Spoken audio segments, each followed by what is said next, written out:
George had been helping his daughter Julie with her baby every day despite his disability. Sometimes she picked him up, but he wheeled himself to her house most of the time. One day, his wheelchair got stuck on a train track, and he thought he would die until someone unexpected helped. Before we continue, please take some time to subscribe to Quick Stories, like and share this video with your friends. It might brighten their day and inspire them to do good. Also keep watching because an important lesson awaits at the end of the video. George had been in a wheelchair since the car crash which took his wife Bernice's life. Their daughter Julie was in her 20s at the time and would help out as much as possible. But George learned how to get by on his own quickly. He mourned his wife, but Julie was not that far from him. She lived around 20 minutes away in Ames, Iowa. The only problem is that George had to wheel himself through to some train tracks to get there. But it was fine. He was still young at heart and loved the outdoor scenery of the area. A few years after his accident, Julie gave birth to a son, Joshua. Julie was a single mother and a serious career woman, so George decided to help out as much as he could, although she never asked him to. "Really, Dad, it's all right.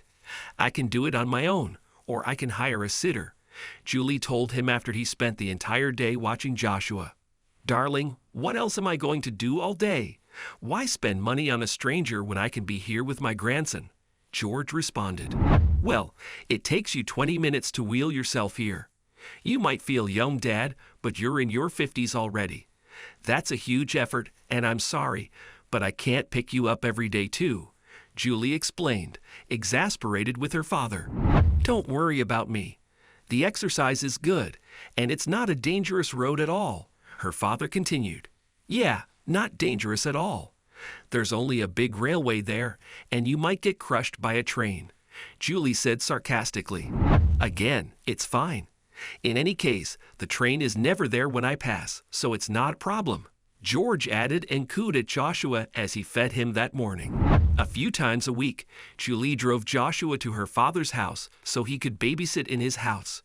But her work was getting more demanding. She barely had time to sleep and arrange everything for the day, so it was simply more convenient for George to go to her place. But one day, George was running late himself. He overslept and noticed a considerable layer of snow outside. Julie called him as he was getting dressed. "Where are you?" she asked, frustrated. "Honey, I overslept, and it snowed last night. Can you pick me up?" George wondered. "I'm sorry, Dad. I have meetings all day. I need to rush out the door now. I'll leave Joshua with Mrs. Goldman next door," Julie retorted. "Don't worry then. I'll pick him up as soon as I get there. It might take a little longer than usual. Just tell Mrs. Goldman that I'm coming," George insisted. "Fine. See you later," Julie replied and hung up. George started the journey to Julie's house. It was slower than usual due to the snow, but nothing too bad. However, his wheel wouldn't budge at a certain point. "Oh man," George mumbled when he noticed what happened. One of his back wheels got stuck on a wonky part of the rail track. He usually avoided it but got distracted by the snow. "Come on, come on, come on," he chanted, trying to pry himself off. He couldn't, and it was dangerous. It was much later than usual, and a train could be headed his way. George grabbed his phone and dialed Julie, but it went to voicemail. He didn't know Mrs. Goldman's number. Suddenly, he heard the distinctive sound of a train coming through the railway. Even the tracks started vibrating. George pulled as hard as he could, but nothing could budge his wheelchair. "Oh no, the train won't be able to stop even if the conductor sees me," he thought desperately. Suddenly, a man in uniform appeared out of nowhere and quickly tried to pry his chair from the track. "Ah, this is stuck," the man shouted. The train was getting closer, and they still hadn't moved. "Leave, sir. You'll get run over too. It's no use," George yelled at him, but the man grabbed him and hefted his body, groaning at the older man's weight.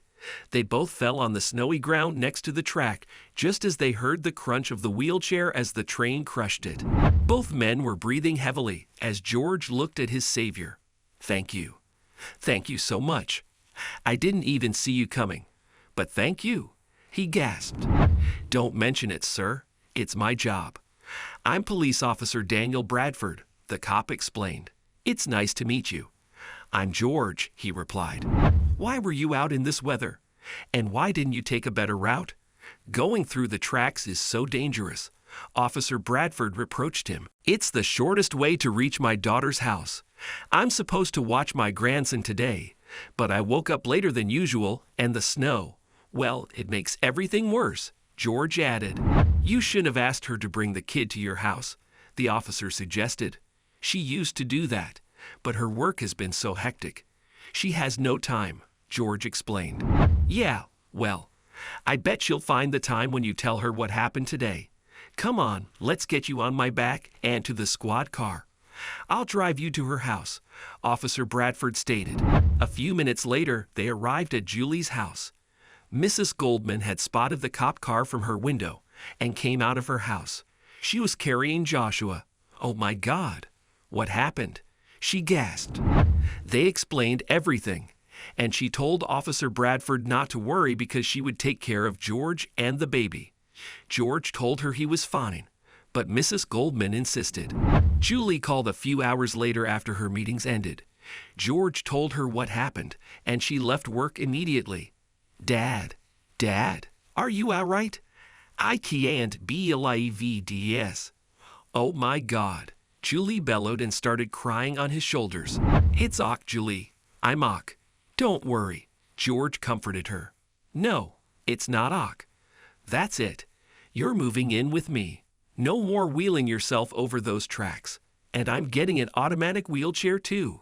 The best one on the market, Julie concluded vehemently. George moved in a few days later, and Julie negotiated her schedule so she could work remotely 3 days a week. I'll never be too busy for you again, Dad. I promise, she assured him.